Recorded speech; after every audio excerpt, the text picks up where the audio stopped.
Siguro sukat itong sitwasyon ng parang Diyos, ang lita kapanaad yan.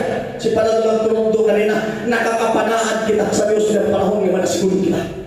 Amen. Pero hindi na nagkakulihan, ang nagkabo. Pag siya ng Pedro, hoy, kaupod ka ito, tato ang ginilinato, ano? Diri ang kaupod, Pamati kaupod ka, kung kayo pinulungan. Kan Kristiyano, sa laki ng ito, di ba kita na mumuyayaw? Siguro, hindi na makatanggal ito, ang buyayaw. Pinulungan. Pagkabagay, ikaw, diri lagi. 3 times niya, ikinailang si Jesus Christ.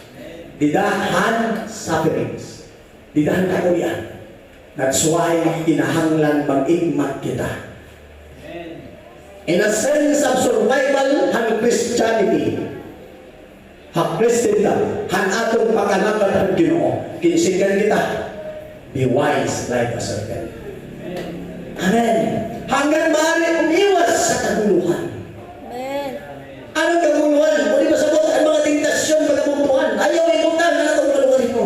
Di natin yung mga tentasyon na posible, kahulugan na ito. Amoy din ang punto ng Diyos.